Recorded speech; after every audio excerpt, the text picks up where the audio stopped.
तो सौनकादिक 88,000 ऋषि मुनि पूछते हैं कि राजा परीक्षित तो बड़ा धर्मात्मा राजा था, इसे तो धर्म का पालन बहुत स्पष्टता के साथ में किया है, फिर भी इसके मन में शिकार का भाव कैसे आ गया, किसी जीव की हत्या का भाव इस परीक्षित के मन में कैसे आया। तब सूत जी महाराज कहते हैं, हे ऋषि मुनि, एक दिन परीक्षित के मन में भाव आया, चलो मैं अपने राज्य के खजाने को देख करके आता हूं कि मेरे राज्य के खजाने में क्या क्या है। अब राज्य के खजाने में गए, राज्य के खजाने में देखा बड़े सुंदर सुंदर आभूषण रखे हैं। एक मुकुट रखा था, वह मुकुट बड़ा चमकदार था और यह मुकुट था जरासंध का। इस मुकुट को राजा ने देखा कि बड़ा सुंदर है, तो राजा ने अपने हाथों से उठाया और अपने मस्तक पर धारण कर लिया। धारण करने के बाद से ही बुद्धि विकृत हो गई। तो सौनकादिक 88,000 ऋषि मुनि पूछते कि उस मुकुट में ऐसा क्या था कि राजा परीक्षित की बुद्धि विकृत हो गई। बोले जरासंध बड़ा पापी था और ये पांडव उससे यह मुकुट जीत करके लाए थे। पहले परंपराएं थी, जो भी राजा हार जाता था वो अपना मुकुट दे दिया करता था। तो जरासंध के हार के बाद में यह मुकुट आया, तो मुकुट आने के बाद में जैसे ही परीक्षित ने पहना तो परीक्षित की बुद्धि विकृत हो गई।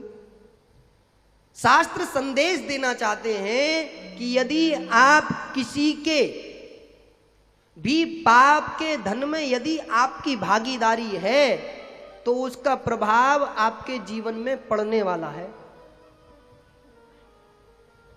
इसीलिए पाप किया हुआ कोई भी चीज व्यक्ति को अपने जीवन के नजदीक नहीं रखनी चाहिए।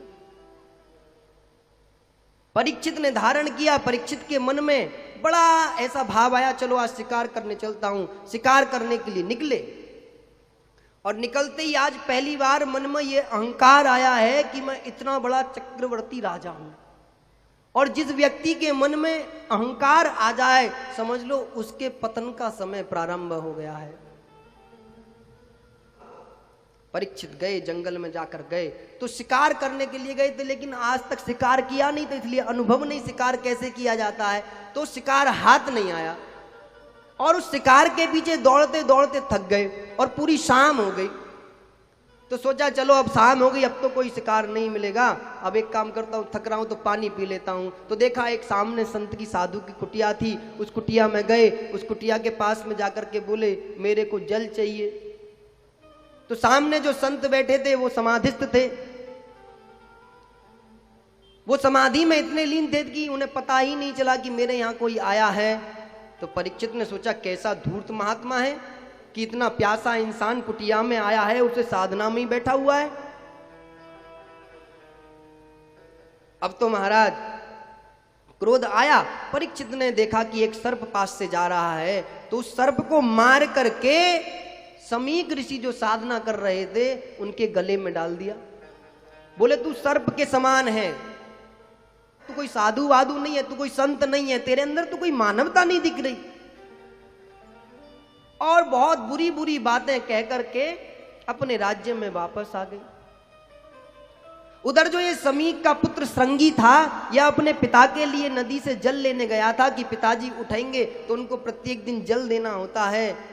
तो उस दिन श्रृंगी कुटिया में नहीं था। एक गौरमुख नाम के शिष्य ने जाकर के बताया कि मुनि आज तो समीक ऋषि का तुम्हारे पिताजी का बड़ा अपमान कर दिया। एक कोई व्यक्ति आया था, उसने आपके पिता के गले में मरा हुआ सर्प डाल दिया है मार करके, और आज तो पिताजी का बड़ा अपमान हो गया तुम्हारे का।